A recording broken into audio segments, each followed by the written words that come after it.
Welcome to this book summary series. इस series में हम स्टैंडर्ड बुक से यूपीएससी के लिए सबसे इंपॉर्टेंट स्टैटिक टॉपिक्स को शॉर्ट और क्रिस्प तरीके से कवर करेंगे। You are watching UPSC civil 360। Just plug in and stay UPSC ready. Today we are going to cover subordinate court, judicial review and public interest litigation from the book Indian polity by M Lakshmikanth. इस topic का summary notes के लिए हमारा Telegram channel join करें, link description में है। So let's dive deep into the topic. तो आज हम इंडियन जुडिशियल सिस्टम के कुछ बहुत ही महत्वपूर्ण एस्पेक्ट्स को समझने वाले हैं। सबऑर्डिनेट कोर्ट्स, जुडिशियल रिव्यू और पब्लिक इंटरेस्ट लिटिगेशन मतलब पीआईएल। ये कॉन्सेप्ट्स यूपीएससी, स्टेट पीएससी और हाँ एसएससी एग्जाम्स के लिए भी मतलब एकदम फाउंडेशनल है। तो चलिए शुरू करते हैं। शुरुआत करते हैं सबऑर्डिनेट कोर्ट से। स्टेट जुडिशरी में हाई कोर्ट के नीचे यही कोर्ट्स आते हैं ना? हाँ बिल्कुल।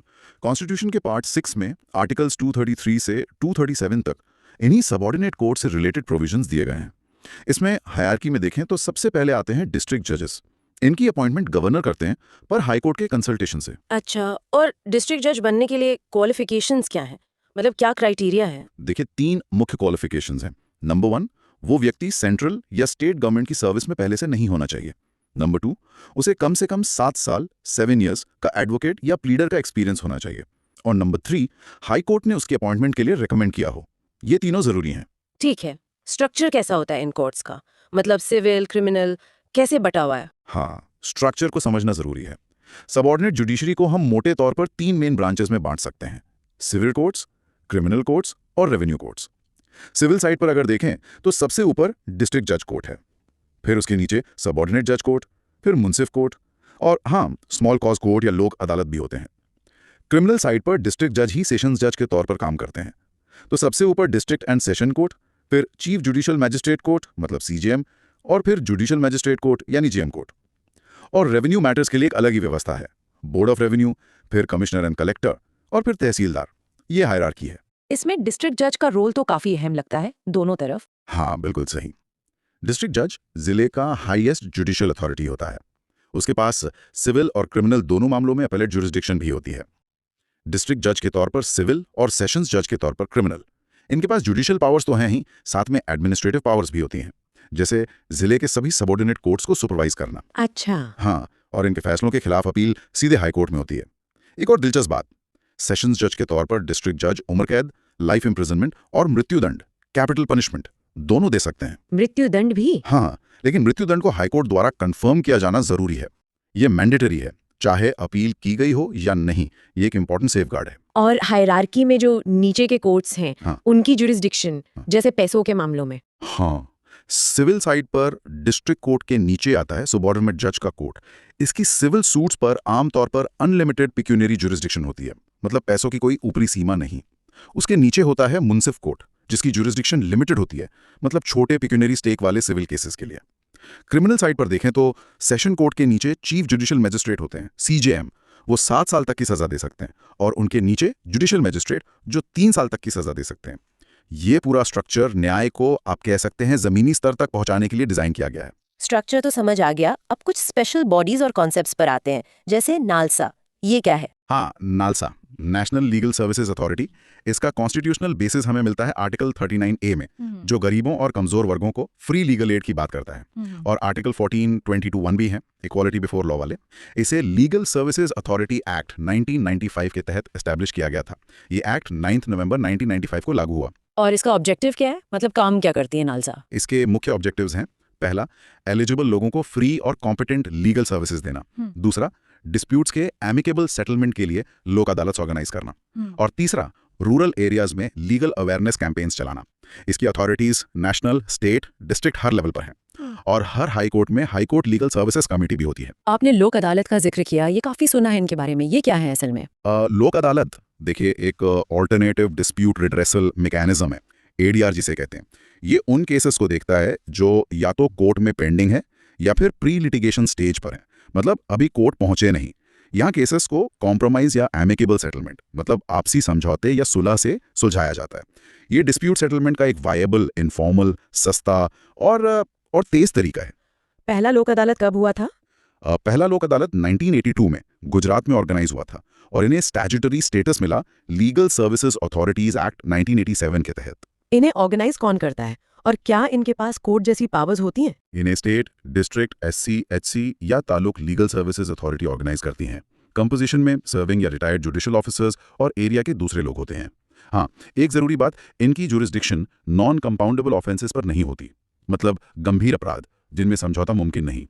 पावर्स की बात करें तो हाँ, इनके पास सिविल और क्रिमिनल कोड जैसी कुछ पावर्स होती हैं, जैसे सिविल प्रोसीजर कोड और कोड ऑफ क्रिमिनल प्रोसीजर के तहत ये अपना प्रोसीजर खुद तय कर सकते हैं और इनकी प्रोसीडिंग्स जुडिशियल मानी जाती हैं। इनका फैसला सिविल कोर्ट की डिक्री या किसी अन्य कोर्ट के ऑर्डर जैसा बाइंडिंग होता है और इसके खिलाफ कोई अपील नहीं होती। कोई अपील नहीं, ये तो फाइनल हुआ मतलब। हाँ, क्योंकि ये समझौते पर आधारित होता है तो अपील का सवाल ही नहीं उठता। परमानेंट लोक अदालत भी होते हैं, ये क्या है? हाँ, 1987 एक्ट को 2002 में अमेंड करके परमानेंट लोक अदालत का प्रोविजन किया गया। ये पब्लिक यूटिलिटी सर्विसेज जैसे ट्रांसपोर्ट, पोस्ट, टेलीफोन सर्विसेज वगैरह इनसे रिलेटेड केसेस के लिए एक कंपल्सरी प्री लिटिगेटिव मैकेनिज्म है, मतलब मुकदमा दायर करने से पहले यहाँ जाना जरूरी है। इसके चेयरमैन डिस्ट्रिक्ट जज लेवल या उससे सीनियर होते हैं। इनकी पेक्यूनरी जुरिस्डिक्शन अभी 10 लाख रुपए तक है, जिसे सेंट्रल गवर्नमेंट बढ़ा सकती है। इनका अवार्ड भी फाइनल और बाइंडिंग होता है। ठीक है, अब फैमिली मैटर्स के लिए फैमिली कोर्ट्स हैं, उनके बारे में बताएं। बिल्कुल, फैमिली कोर्ट्स एक्ट 1984 के तहत फैमिली कोर्ट्स एस्टैब्लिश की गई। इनका मेन ऑब्जेक्टिव है मैरिज और फैमिली इश्यूज से रिलेटेड डिस्प्यूट्स का कॉन्सिलिएशन, मतलब सुलह और स्पीडी सेटलमेंट। इन्हें स्टेट गवर्नमेंट हाई कोर्ट के कंसल्टेशन से एस्टैब्लिश करती है।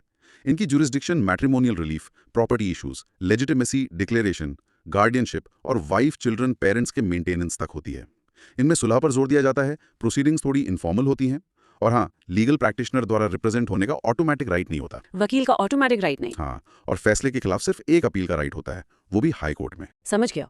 अब बिल्कुल ग्रास रूट लेवल पर आते हैं। हाँ, गाँवों के लिए ग्राम न्यायालय। हाँ, ग्राम न्यायालयस एक्ट 2008, इसके तहत ग्राम न्यायालयस एस्टैब्लिश किए गए हैं। ये जुडिशियल मैजिस्ट्रेट फर्स्ट क्लास का कोर्ट होता है। प्रिजाइडिंग ऑफिसर, जिन्हें न्यायाधिकारी कहते हैं, उन्हें स्टेट गवर्नमेंट हाई कोर्ट के कंसल्टेशन से अपॉइंट करती हैं। ये इंटरमीडिएट पंचायत लेवल पर एस्टैब्लिश होते हैं और ये मोबाइल कोर्ट की तरह भी काम करते हैं, मतलब गांव-गांव जाकर सुनवाई कर सकते हैं। इनके पास सिविल और क्रिमिनल दोनों कोर्ट्स की पावर्स होती हैं। जुरिस्डिक्शन एक्ट के फर्स्ट और सेकंड शेड्यूल में स्पेसिफाइड मामलों तक सीमित है।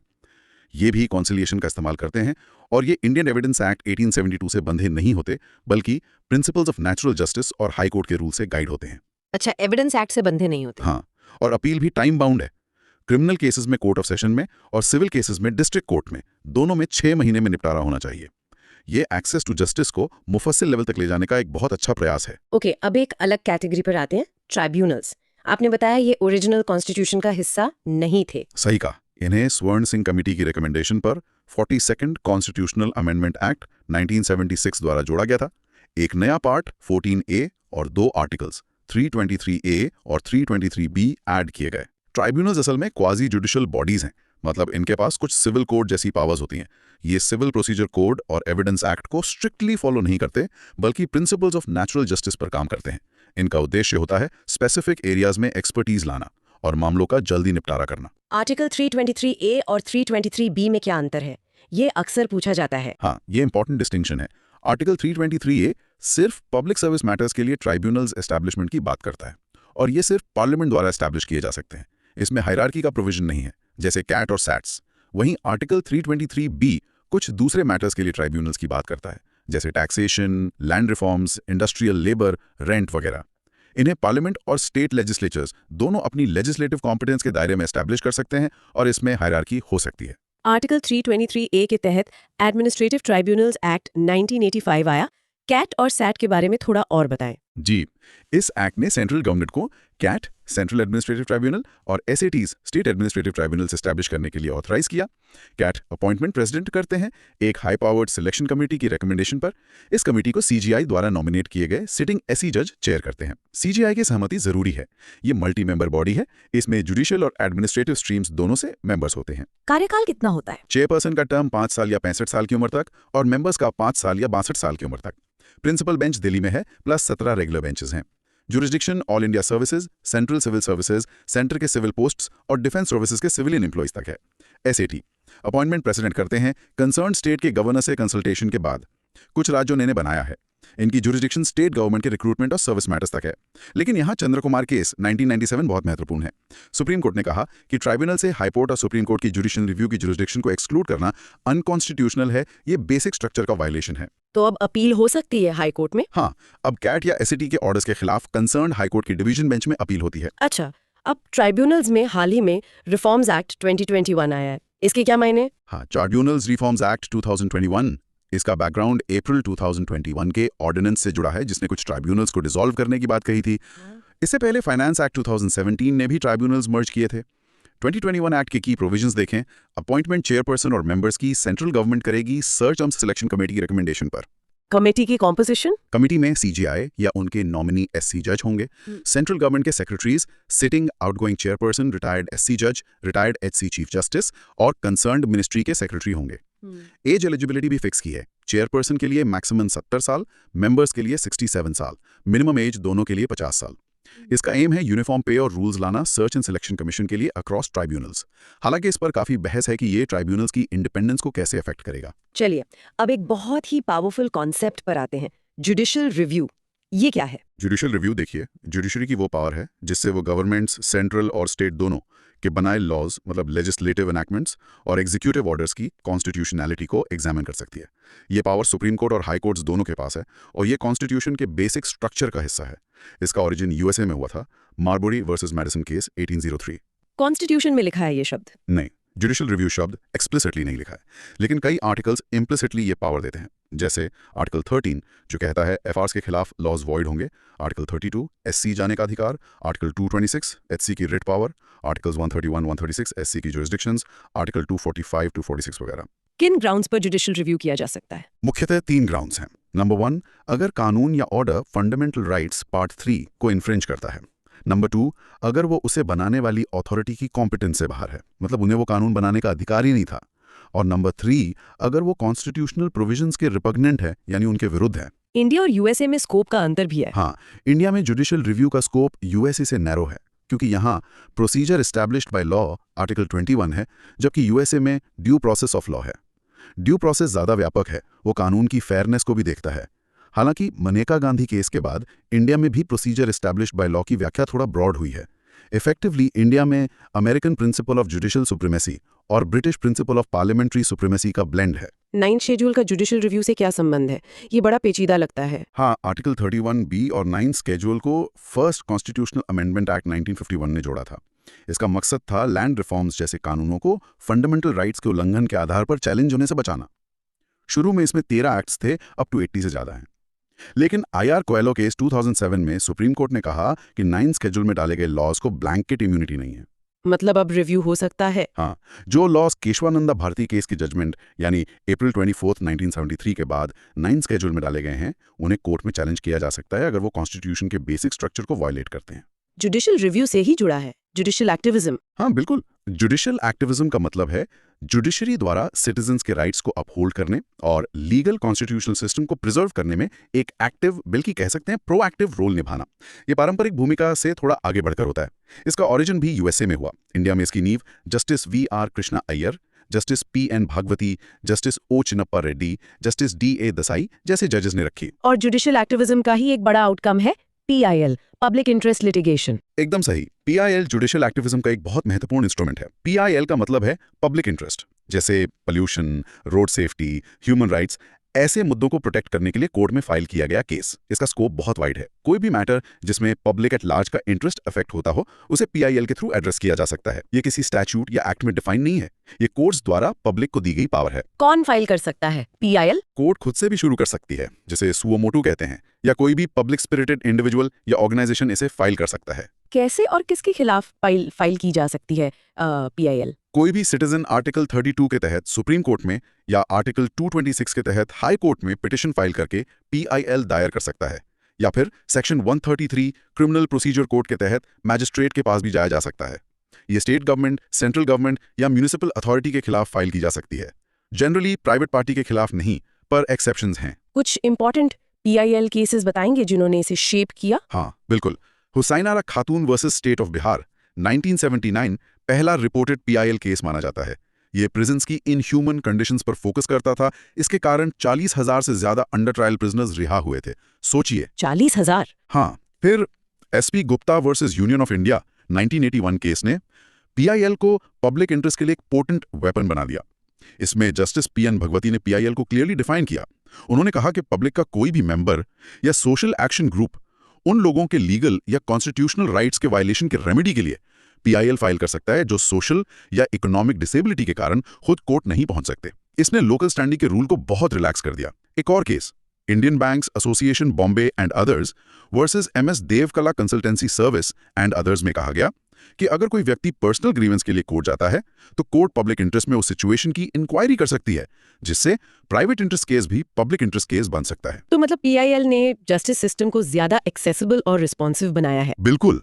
What's fascinating here is PIL ने न्याय व्यवस्था के दरवाजे आम आदमी के लिए, खासकर वंचित वर्गों के लिए काफी हद तक खोल दिए। से लेकर ट्रिब्यूनल्स तक और जुडिशियल रिव्यू और PIL जैसे पावरफुल टूल्स को समझा, काफी कुछ कवर किया आज। हाँ, ये दर्शाता है कि इंडियन जुडिशियल सिस्टम एक मल्टी लेयर्ड स्ट्रक्चर है जिसका उद्देश्य सिर्फ न्याय देना नहीं बल्कि अकाउंटेबिलिटी और राइट्स का प्रोटेक्शन भी है।